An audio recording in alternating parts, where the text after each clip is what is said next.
नमस्कार। मैं धनंजय कुमार द नागरिक में आपका स्वागत है। सुबह 9 बजे हर दिन अलग-अलग कार्यक्रम। सोमवार के कार्यक्रम में भी हम बात करेंगे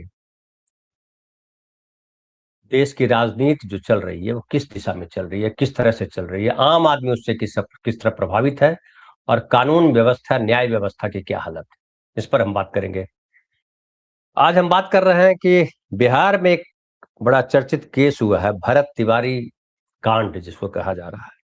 भरत तिवारी पिछले दिनों भरत तिवारी को एनकाउंटर कर दिया पुलिस ने और उस पर वावेला मचा हुआ है और केस दर केस किया जा रहा है। कुछ लोग कह रहे हैं पुलिस ने गलत किया, कुछ लोग कह रहे हैं पुलिस क्या करे, पुलिस के अपने तर्क हैं, लोगों के अपने तर्क हैं और प्रदेश के जो प्रबुद्ध लोग हैं, जो आम लोग हैं, जो सोशल मीडिया है, उस पर अलग-अलग चर्चाएँ चल रही हैं। पहले मैं खबर बता दूँ कि खबर क्या है अब तक की और उसके बाद हमारे साथ जो साथी हैं, उनसे हम बात करेंगे। देखिए, इस कांड को लेकर के जो भरत तिवारी एनकाउंटर मामला हुआ, उसमें पुलिस ने 3 एफआईआर दर्ज की है और पहले एफआईआर में जो है मृतक को, उसके पिता, भाई को और विरोध प्रदर्शन करने वाले को आरोपी बनाया गया। इसमें अलग-अलग केस में अलग-अलग आरोपी हैं। मृतक जो है वो पहला एफआईआर दर्ज किया गया था भरत तिवारी के खिलाफ, उसके बाद दूसरा एफआईआर उसके पिता और भाई के खिलाफ, फिर तीसरा जो उसकी हत्या के बाद या कहिए एनकाउंटर के बाद जो गाँव वालों ने प्रदर्शन किया उसको लेकर के एफआईआर दर्ज किया गया है। जबकि परिवार के लोग कह रहे हैं कि ये एनकाउंटर फर्जी एनकाउंटर है और दोषी पुलिस वालों पर कार्रवाई होनी चाहिए। देखिए, पहली एफआईआर में जैसा मैंने बताया कि मृतक भरत भूषण तिवारी उसका पूरा नाम है। उसके पिता काशीनाथ तिवारी और भाई चंदन तिवारी को आरोपी बनाया गया है। शाहपुर थानाध्यक्ष राजेश मालाकार ने आवेदन दिया और उसके आधार पर अवैध हथियार रखने, पुलिस पर फायरिंग करने और सरकारी कार्य में बाधा पहुंचाने का आरोप लगाया गया और पुलिस ने जैसा कि दावा किया है कि गुप्त सूचना मिली थी उसे और जब गिरफ्तार करने के लिए भरत तिवारी के घर पहुंची तो उसने पुलिस पर फायरिंग करना शुरू कर दिया और पुलिस ने बताया कि भरत ने कई राउंड फायरिंग की और उसके माता-पिता, क्षमा करेंगे माता नहीं, और उसके पिता तथा भाई को भी हथियार की जानकारी थी, इसलिए उन्हें भी आरोपी बनाया गया। जबकि जो वीडियो वायरल हुआ उसमें उसकी माँ है जो बचाव कर रही है कि मत ये सब करो, मत ये सब करो। लेकिन माँ को कहीं चर्चा में नहीं रखा गया है।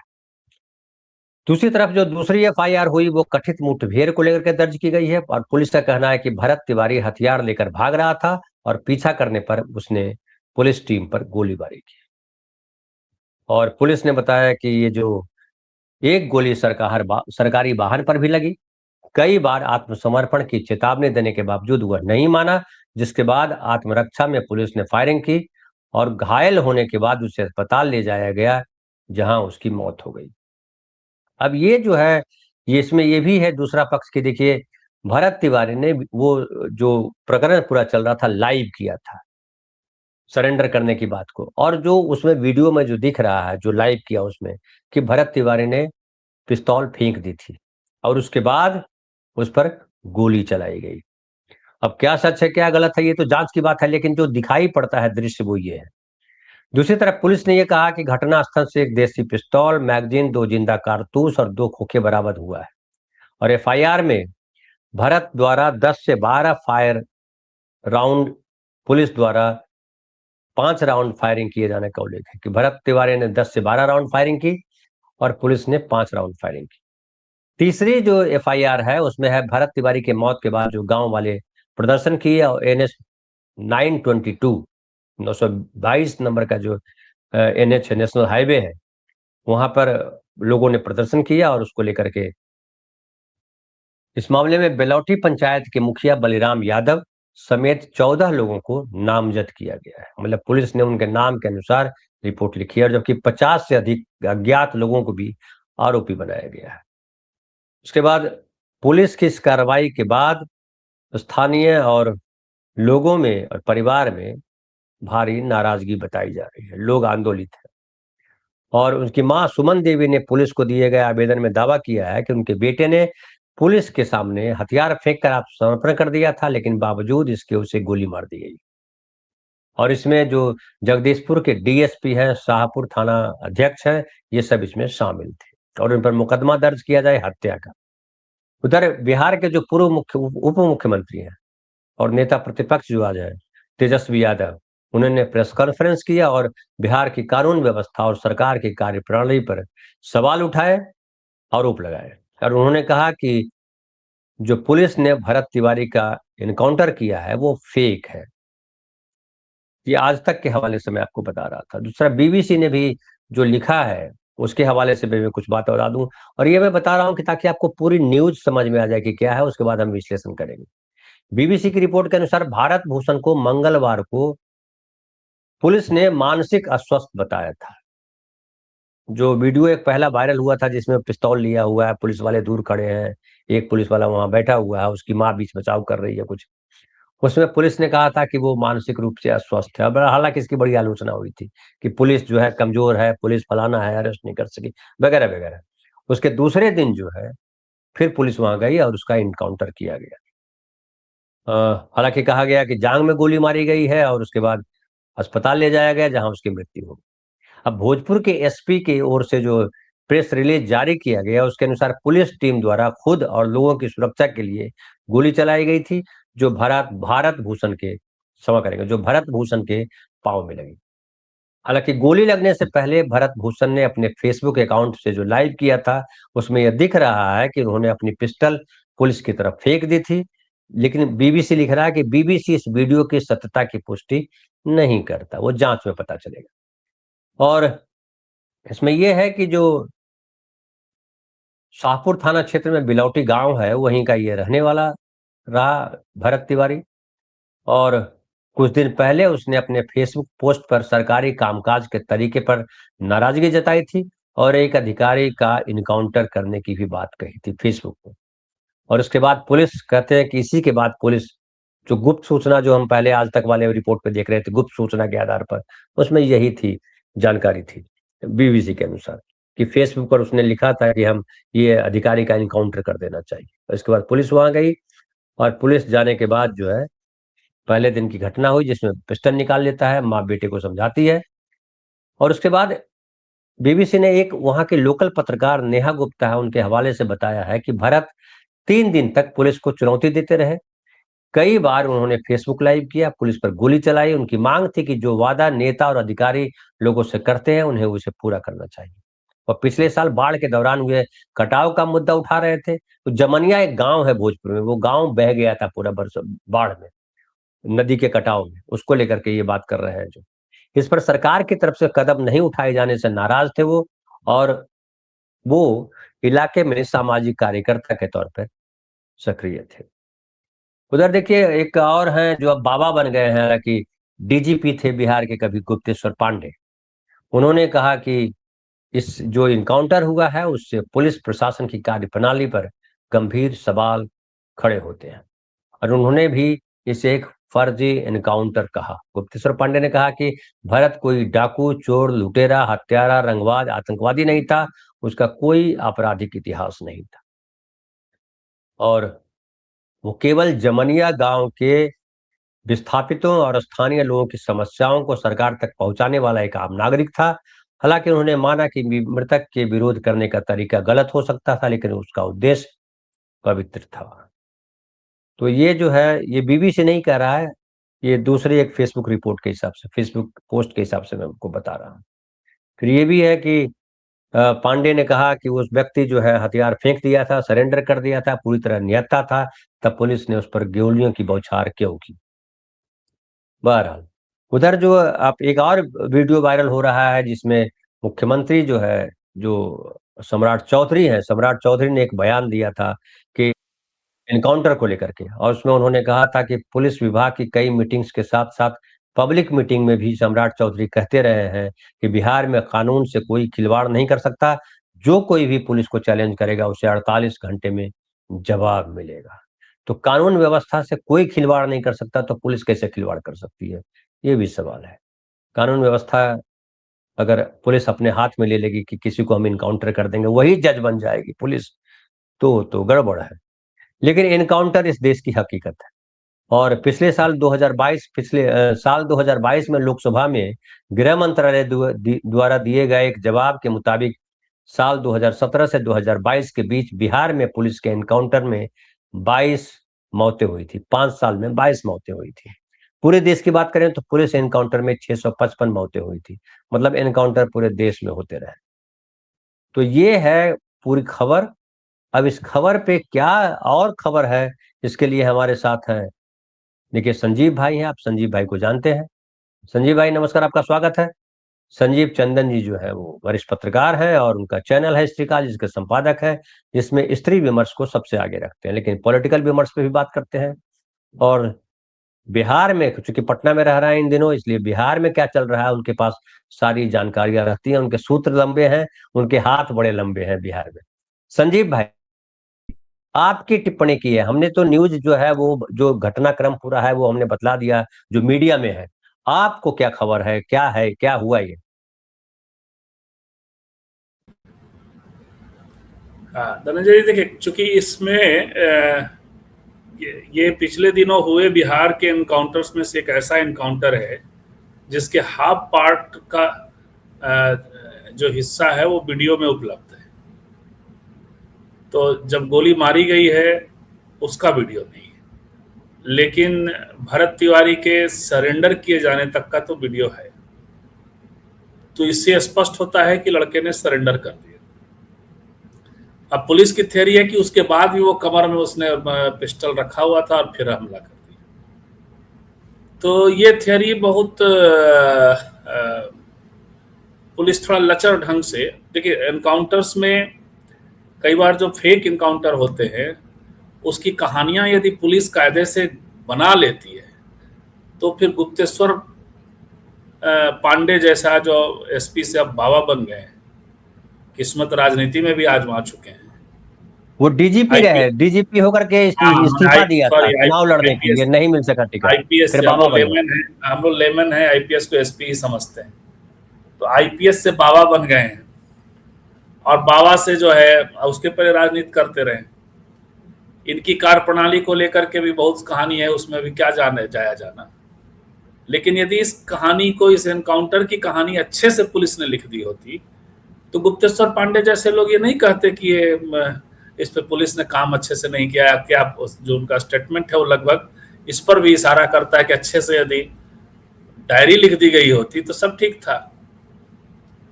सवाल ये है कि भरत तिवारी के पहले भी जो एनकाउंटर हुए, वह ये जो अभी के वर्तमान मुख्यमंत्री हैं बिहार में, उसके पहले गृह मंत्री बने।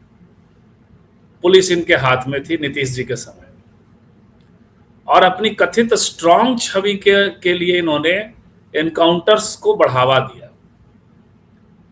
वो इनके बयानों से सामने आता है, जब ये कहते हैं कि 48 घंटे के अंदर अपराधी क्या, सारे अक्यूज्ड जिन पे एफआईआर होता है, यदि वो अपराधी मान लिए जाएंगे तो बहुत से लोग तो विधायक सांसद और मंत्री भी नहीं बन पाएंगे, मुख्यमंत्री भी नहीं बन पाएंगे। नीतीश कुमार का एक बयान, पुराना वीडियो वायरल हो रहा है संजीव भाई, जिसमें वो कहते नजर आ रहे हैं कि आप जो है जेल है तो जेल से निकाल के क्या मार दीजिएगा, न्यायपालिका का काम है ये सब करना।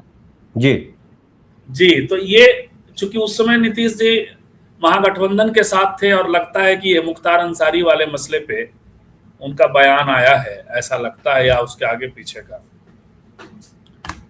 तो नेता अपने इस सुविधा से बयान देते रहते हैं, लेकिन बात तो नीतीश जी सही कह रहे हैं। मिनिमम ये क्रेडिट तो दिया जा सकता है बयान से बाहर नीतीश जी को कि पुलिस के हौसला और अफसरों के हौसला बढ़ाने के मामले में, जो कि लालू जी के दौर में जनप्रतिनिधियों के हौसले बढ़े थे, तो नीतीश जी के दौर में अफसरों के हौसले बढ़े, अब कुछ ज्यादा बढ़ गए। इसके बावजूद उन्होंने कभी भी एनकाउंटर को प्रमोट नहीं किया। वही डेटा है कि 5 साल में 22 इनकाउंटर हुए 2017 से 2022 के बीच। तो वो उन्होंने, और वो 22 में फेक कितने हैं ये सवाल उठता है। तो भाई अपराधी है, अपराधी गोली चलाएगा, और यदि ये होता है दोनों तरफ से तो पुलिस को भी आत्मरक्षा का अधिकार है। लेकिन कहीं भी आप ये नहीं कह सकते कि एनकाउंटर को उन्होंने नीति बनने दिया।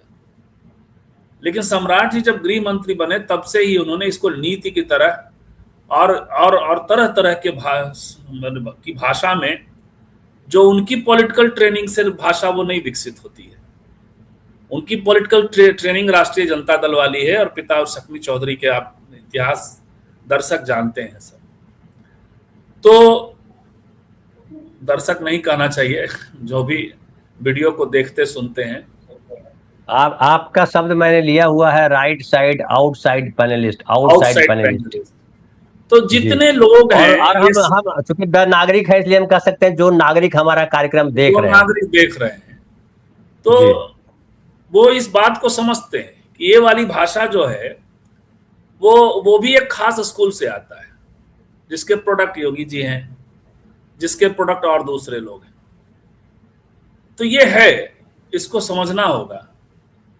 जाति विशेष के खिलाफ, कलर विशेष के खिलाफ ये सब जब आप बयान देते हैं, और पुलिस को जब आप सुविधा देते हैं, पुलिस को खुली छूट देते हैं, जो पिछले 30-35 सालों के इतिहास में पहली बार सीएम के स्तर पे कहा जा रहा है, तो उसका परिणाम ये होगा धनंजय जी कि पुलिस अपने राइवलरीज को भी उसमें हिसाब किताब ले लेगी। भारत कास्ट समाज है, जाति समाज है, तो जाति भी, पुलिस की जाति भी ऑपरेट करने लगेगी। तो ये है। अब इसके पहले यदि और आप मेरी ओर से और इनकाउंटर पे सुनना चाहते हैं, तो इसके पहले जो जाति के लोग मारे गए थे, हरा गमछा इनकाउंटर हुआ था बीच में। हाँ, हरा गमछा की बड़ी चर्चा थी जी। भरत तिवारी जैसे लोग, स्वयं मृतक भरत तिवारी उसके पक्ष में था कि एनकाउंटर होना चाहिए। इस समाज को भी सोचना होगा ना, जो आज सम्राट चौधरी की ताजपोशी से खफा भारतीय जनता पार्टी के सवर्ण नेताओं को मौका मिल गया है, ब्राह्मण हो, भूमिहार हो या राजपूत जाति के, जबरदस्त एक माहौल बना दिया। विपक्ष से ज्यादा बीजेपी के लोगों ने इस पे माहौल बनाया है। तो उनको जो मौका मिल गया है, यदि इस एनकाउंटर नीति के खिलाफ बोले होते तो ज्यादा बेहतर होता, ना कि ये कि ब्रह्म हत्या का पाप लगेगा। चौबे जी ने तो बाकायदा कह दिए, चौबे जी का बयान जो है वो बड़ा वायरल हो रहा है कि ये भरत तिवारी की हत्या जो है गलत है, और ये ब्रह्म हत्या का पाप लगेगा, कोई बचेगा नहीं। क्या क्या बोला उन्होंने जी। ये भरत तिवारी यदि भरत अंसारी होता और भरत यादव होता, तो यही तो चौबे जी, यही हत्या जायज हो जाती। बिल्कुल। और जितना उसने दृश्य में पिस्टल के साथ जो व्यक्त, ये जो छवि है उसकी सामने आई है, उतना पर्याप्त होता इनको बड़ा अपराधी सिद्ध कर देने में, यदि वो भरत तिवारी नहीं होता तो। अब भरत तिवारी है तो उसको जो बना दीजिए, भगत सिंह बना दीजिए, आप चाहे जो बना दीजिए, ये लोग बनाने की कोशिश कर रहे हैं। तो इस पूरे मामले में समाज का लिटमस टेस्ट है, शासन व्यवस्था का लिटमस टेस्ट है, मुख्यमंत्री का स्वयं का लिटमस टेस्ट है। धनंजय सर जी। नहीं, लेकिन फिर एक और बात आती है संजीव भाई, बिहार तो हम वापस लौटेंगे भरत तिवारी वाले मसले पे, ये बड़ा गंभीर मसला है। इनकाउंटर क्यों इनकाउंटर हो, जब न्याय व्यवस्था है, आपके पास सिस्टम है, और जो सामान्य जो भरत तिवारी के बारे में कहा जा रहा है कि उसके पीछे कोई आपराधिक इतिहास उसका नहीं रहा। भरत तिवारी जो है वो जमनिया गांव के लोगों के लिए लड़ रहा था, जो आपने कहा भगत सिंह की तरह बात की, भगत सिंह की तरह पेश की जाने की जो कोशिश की जा रही है।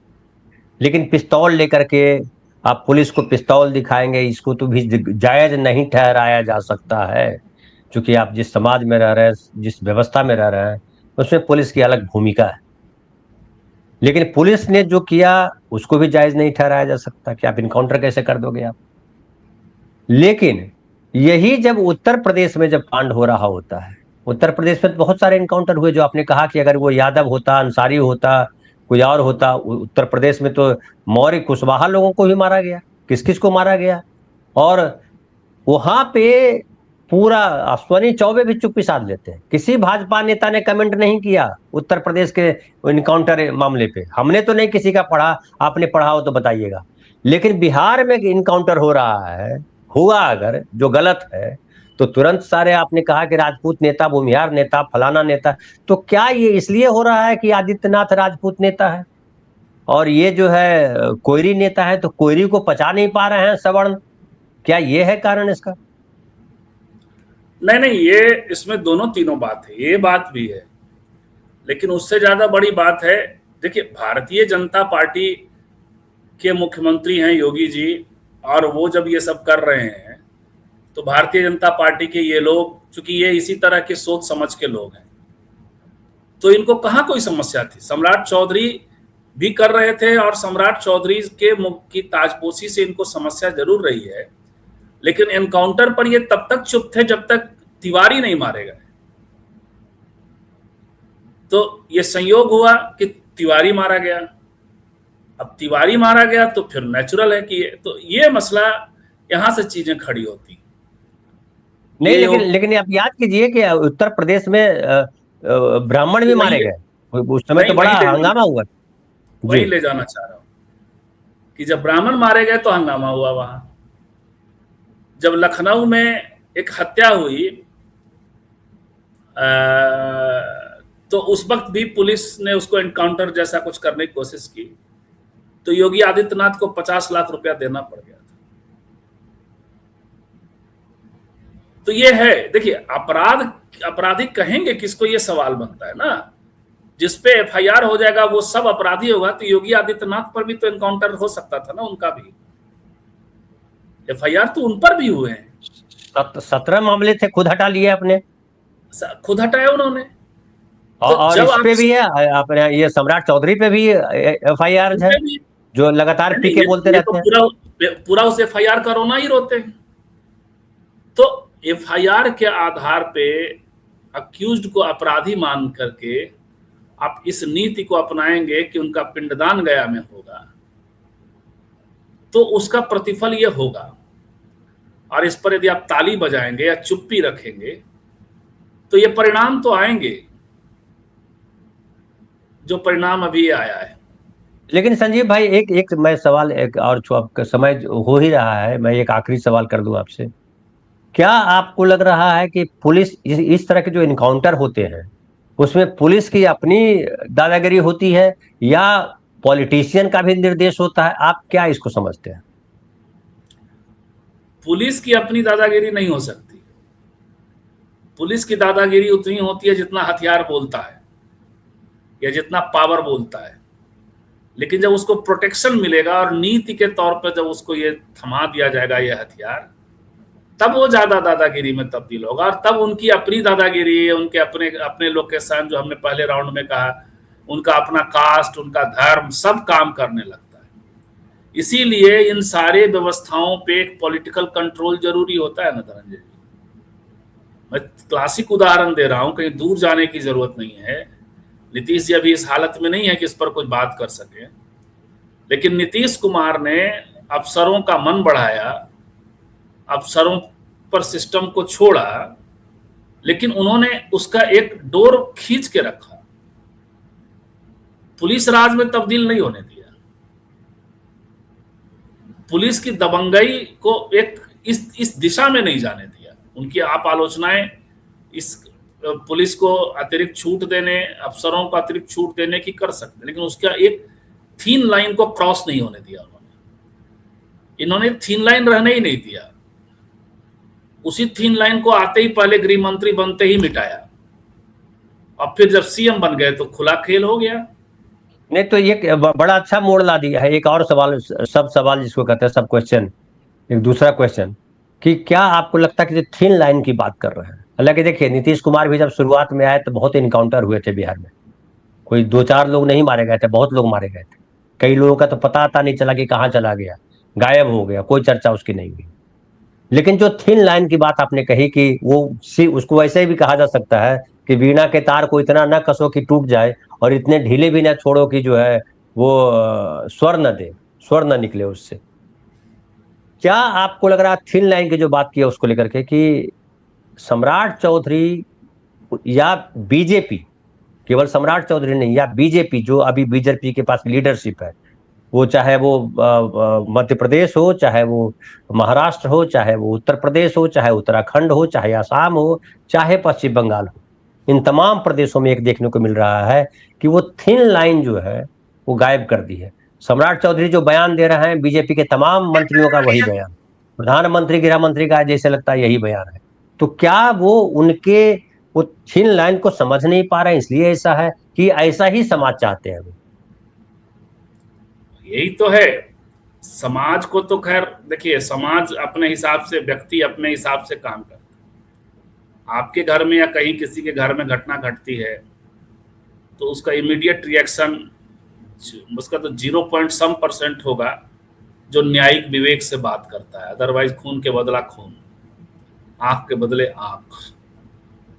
जो भारत जैसा समाज तो आप समझ ही सकते हैं, तो वहां एनकाउंटर वाला मुद्दा नहीं बनता।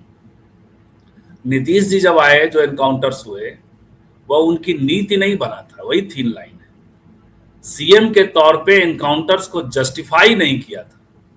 उन पर्टिकुलर एनकाउंटर को वो जस्टिफाई कर सकते थे, लेकिन वो पिंडदान करा देंगे, हरे गमछे वाले, आधा का पिंडदान होगा, आधा नेपाल जाएंगे, और उसी वक्त, उसी दिन, जिस दिन ये खबर आ रही है कि कोई अक्यूज्ड है, अक्यूज्ड नेपाल गया हुआ है खान वाले मामले में, और वहां वो मर चुका है, तो उसको बिंब बना देना, ये सामान्य भाषा, सामान्य बात नहीं होती है। यदि सामान्य लोग नहीं समझ रहे हैं तो पुलिस तो समझ लेती है, पुलिस के अधिकारी समझ लेते हैं कि मुख्यमंत्री जी क्या कर रहे हैं। लालू जी का क्या क्रेडिट है? दंगों पे यही क्रेडिट है ना कि उन्होंने मीटिंग ली और सारे डीएम और एसपी को कहा कि अगला अब दंगा नहीं, दंगा तो लाइन हाजिर। तो ये क्रेडिबिलिटी होती है, यही क्रेडिबिलिटी। वो चूंकि अपराधियों से बिहार को, यदि उनको अब देखना होगा, एक एक एनकाउंटर की कहानी देखनी होगी उनके दौर में, लेकिन एनकाउंटर्स तो होंगे ही, अपराधी होंगे तो एनकाउंटर्स होंगे, लेकिन ये फेक एनकाउंटर की कथा है। और नीति बन जाने के बाद फेक एनकाउंटर होते हैं। आप देखिए, आज तिवारी मरा है, हाय हाय हो रही है। गाय घाट में एक यादव को मारा गया, उसमें सारी पुलिस पार्टी सस्पेंड है। क्या बिहार के कॉन्साइंस को उस एनकाउंटर पे जो फेक था, कम से कम स्टेट तो पहला प्राइमा फेसा ये मान रहा है, कॉन्साइंस हिला, मुद्दा बना, इस तरह से हाय हाय हुआ। बीजेपी के ये जो नेता ब्रह्म हत्या का पाप खोज रहे हैं, तो वो हुआ वहां? ये सवाल है। इनके गृह मंत्री रहते हुए की बात मैं कर रहा हूं। मुजफ्फरपुर गाय घाट, वो तो सीधे को पॉइंट ब्लैंक रेंज से और सामने से ये किया गया, कहा जा रहा है कि किया गया, और वो तलाशी लेने गए और आपने विरोध हुआ और उसके बाद आपने गोली मार दी। तो ये है सर यहाँ संकट। जी, तो संजीव भाई ने एक बड़ी अच्छी बात कही कि जब हमारे समाज में, जब हमारे घर में कोई दुर्घटना होती है, तो हम खून का बदला खून, आंख का बदला आंख चाहते हैं। हम न्यायिक प्रक्रिया पर बात नहीं करते हैं, हम न्याय की मांग नहीं करते हैं कि न्याय हो और सही न्याय हो। अगर जो गड़बड़ किया है उसको सजा मिले। हमें अगर एक मानवीय समाज बनाना, हमें अपने दुख को फर्दर आगे आने वाले समय में हम दुख के भागी न बने, इसके लिए आवश्यक है कि न्याय का पक्ष पकड़ के रहे। और हमारे इस कार्यक्रम का पर्पस भी यही होता है कि हम जो, इसलिए हमने कहा कि जो देखने वाले लोग हैं वो दर्शक न कर करके हम उनको नागरिक कहें। नागरिक यानी जो संविधान सम्मत हो, जो संविधान के जो प्रियम्बल में जो है न्याय, स्वतंत्रता, समता, बंधुत्व और व्यक्ति की गरिमा, इन 5 शब्दों को बेहतर तरीके से जाने, पहचाने, और ऐसा समाज बनाने में, जो प्रियम्बल में जिस तरह का समाज बनाना चाहते थे हमारे पूर्वज, वैसा समाज बनाने में हमको लगने की जरूरत है। फिलहाल इतना ही। बहुत बहुत धन्यवाद।